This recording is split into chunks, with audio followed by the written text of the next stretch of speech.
Monsieur Drouin? Madame Lapointe? Mr. McKinnon? What a shame. What a shame. Cover up. Mr. Barrett? Cover up. No, it's a cover-up. I'm voting against Mr. the Cooper? cover-up. I'm voting against this cover up. Mr. Poliver? Against the cover-up. And Ms. Ramsey? I'm strongly voting opposed, and I'm shocked at the behavior of my colleagues. Despicable. It's disgusting. So, That being You said, should be ashamed of your... that being said, the motion is adopted. Meeting is adjourned. Why you ran to cover up the Prime Minister? And just like that, it was over. Opposition MPs forced an emergency meeting of the Justice Committee today to discuss the SNC-Lavalin controversy. They wanted to debate whether or not former Attorney General Jody Wilson-Raybould should be recalled to testify now that the Prime Minister's former Principal Secretary, Gerald Butts, has had his say. But just 24 minutes later, Liberal MPs voted to shut the meeting down. Why do government MPs want to wait until Tuesday, Budget Day, to hold this meeting? And will that meeting be held in public? Ali Assassi is an Ontario Liberal MP on the Justice Committee. Pierre Poilievre is the Conservative finance critic, and Tracy Ramsey is the NDP's international trade critic. Thank you, all three of you, for being here. I really appreciate it. Mr. Assassi, I'll start with you. Why did Liberal MPs on the committee shut down debate on whether or not Jody Wilson-Raybould should appear for a second time? Sure. Well, I think my job today is to put everything in context. As most members of the committee are well aware, on March 6th, we actually met and we decided that once the members returned to Ottawa on the 19th of March, that we would consider next steps. Regrettably, what we saw is last week, the members of the opposition really did something that was unnecessary. They brought an emergency motion, and they decided that today, knowing full well that most members of the Justice Committee would not be in Ottawa, that we should debate this issue. So you just disagreed with the opposition? You just wanted to prove a point to the opposition? No, today was just a procedural meeting, and the issue was we had always determined that we would consider next steps on the 19th. Will that meeting on the 19th be in camera? Yes, generally the process for our committee has always been to do it in camera. So does that open up your party to the accusation that you're hiding something? This meeting would have been debated in public. This would have happened with television cameras rolling. Yes. That one will happen in secret now. Well, from the start, from the first day I've been on the Justice Committee, when it comes to committee business, we've always done it in camera. Mr. Poilievre, does Mr. Assassi have a point that this would have been debated anyway next week? Why do it this week? Well, we believe that Jody Wilson-Raybould needs to come back and complete her testimony. You'll recall that the Prime Minister, under great pressure, relented and allowed her a limited waiver to speak about cabinet confidences, but only for the period while she was Attorney General. In the period after which led to her dramatic resignation from cabinet, she was not allowed to speak about that. And on at least 4 different occasions, she had to say, "I cannot say," when she was asked questions at the last committee meeting. So we want her to have the ability to come back with the gag order completely removed so that she can tell the whole story about the Prime Minister's political interference in this corruption scandal. Would her return to committee, though, guarantee that she is able to speak about that period? We know that that's her interpretation of the waiver as presented through the order in council. What about her reappearing would change that interpretation? Well, the Prime Minister just has to issue a complete waiver so she's free to speak. It's that simple.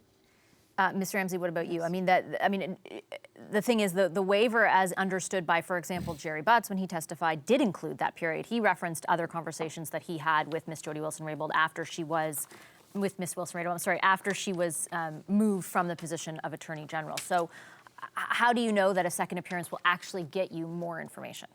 Well, first of all, we know Ms. Wilson-Raybould wants to come back. That's for sure. She's been very public about that. And the fact that she couldn't speak about that particular period in time, she's also referenced that both in her previous testimony and again, when she's communicating with the public.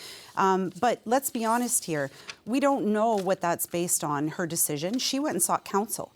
We know that. She was looking for legal opinions on what she could and couldn't do. And I would venture a guess that this response and the way that she's reacting is based on that legal counsel that she received. What Mr. Butts decided to say or not say is on him, the Prime Minister as well.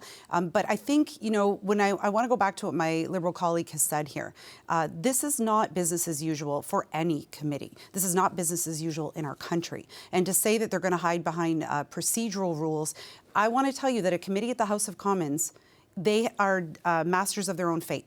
I sit on a committee, I'm vice chair of the Trade Committee. A committee can determine to do anything that they want to do. We've seen this committee actually do things that haven't been done before. There's been an extension of time that she's been allowed to testify. There's been an extension of rounds of witnesses. We've had people from unrecognized parties in the House be able to ask questions. So why is it that this one particular rule is the one that they're sticking on? It doesn't ring true to Canadians, and Canadians don't want to wait until next week. They wanted today to have an answer on whether or not she can come back to the committee. Mr. Elsassi, what's your answer to that question? Why this one rule? Well, I want to acknowledge the fact that Ms. Ramsey rightfully said we have done things differently. And what's So why not important, this? What's important is Canadians want to know the facts. And that is exactly how our committee has approached this issue. Not today. We have Why- had why the not today? opportunity. We've had the opportunity to invite 10 different witnesses. We have 13 hours of testimony. And we think it's imperative that we safeguard the integrity of this committee. We've done What it does that in mean? a step-by-step process. What does that mean? Let him finish for a second, and then I'll step-by-step get to you. process. And as I said, it's important that as we move forward, we examine the issues, determine if there are any gaps or not, and that's how we will make the next step. Okay, so what prevented you from doing that today? Well, the issue was that the members weren't actually in Ottawa. The members But there of the have been other opposition were committee fully aware of appearances the where there fact are that other were- members substituting in too. Many other, I believe even the first one happened when there was a break week, right? So it's not as if then there weren't substitutions as well. But the reality of the matter is, the committee had agreed originally that we would examine this issue on the 19th as soon as all the members were back in Ottawa. So you members never, of the the opposition Liberals on were this fully committee aware of never that. intended to actually debate this today. You had already decided. We had said on the 19th, we'll come back, and at the top of our agenda is to examine next steps. Absolutely. Okay, so let's look at what's happened here.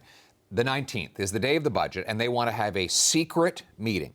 No journalists, no cameras, no members of the public, to go into a dark room where they have a majority and they can just end the investigation altogether and refuse to allow Jody Wilson-Raybould to complete her testimony. That's what they're planning to do on the 19th. They didn't want to do that in front of the cameras because they didn't want Canadians to see them. Today, after they shut down the meeting, the Liberal chair was so humiliated with what he had been part of, he snuck out the back door. He didn't even want to face the public. So we know what's going to happen. To be fair, other MPs like Mr. Elsassi did come. And congratulations to him. And I wish he had voted his conscience and allowed Ms. Wilson-Raybould to complete her testimony. But instead, the Liberal majority took marching orders from Justin Trudeau to refuse to do that. Now, on the issue of having all the committee members back, they're not here, so we can't have the hearing. We're not proposing that the hearing happen today. We were just proposing to debate the motion today. We could have had the hearings with Jody Wilson-Raybould next week when all of the people are back. But they voted today to ban her from coming back, to shut down debate on the motion. And we know that they're going to try to shut down the entire investigation on Tuesday, budget day, in secret. We can't let that happen. Okay, Ms. Ramsey, and on that point, both you and Mr. Poilievre today said that your parties are willing to use every tool possible to ensure that you do hear from Jody Wilson-Raybould again. What are those tools? Well, we have a lot of tools within the House, but let's be honest, the NDP has called for an independent public inquiry, and this is the reason why. Because what we're seeing play out is the Liberal majority on the committee controlling who can come to the committee, who can come back to the committee. They are gatekeeping on the truth, and that is what we saw represented today. Say a national inquiry is a no-go, though. Yet we have yet to hear the government call. Yeah, say that they would go for it. What else can you do to make sure that Canadians can hear from her again? This is something that we're looking at now. We're looking at every tool available to us, but we have a Liberal majority in the House of Commons. So if the Liberals don't want this to happen at any committee, they can stop this from happening the same way that they did today. And the message that they sent to Canadians today is that they're not interested in the truth.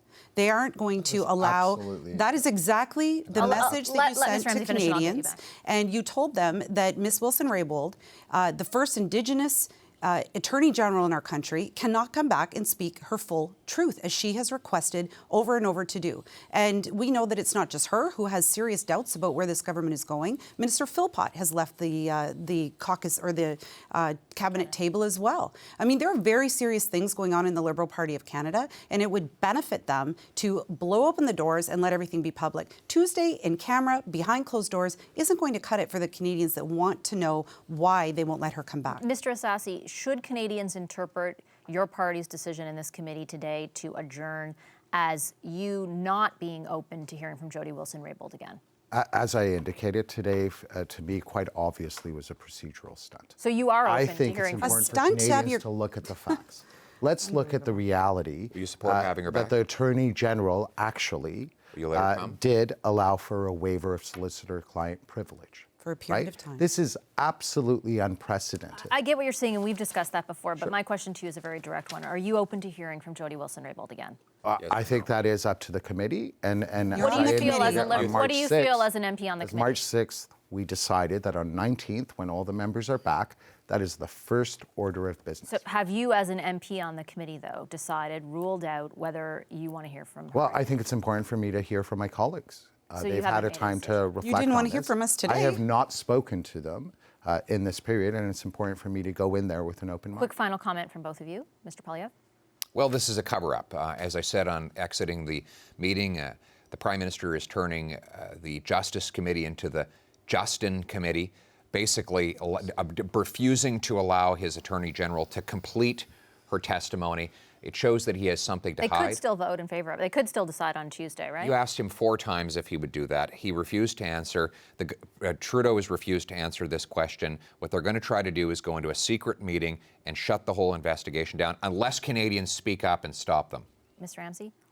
After today, no one believes that the Liberal members on the committee are going to allow her to come back, because it would have been very easy for them to do that today. It actually would have made them look good to do it today. It would have been a bonus for them in a very difficult time. So it's clear to us that that's the direction that they're going in, and it's very disappointing to see them trying to hang this on procedural items versus their colleagues at the committee who take this seriously, and in the House of Commons, who brought this to the committee today in all seriousness. This was not a stunt. This is to get to the truth, and that is what Canadians are demanding and what they deserve. All right, we'll be watching that next meeting. Thank you very much to all 3 of you for coming. Really appreciate it. Thanks to Ali Assasi, Pierre Poilievre, and Tracy Ramsey.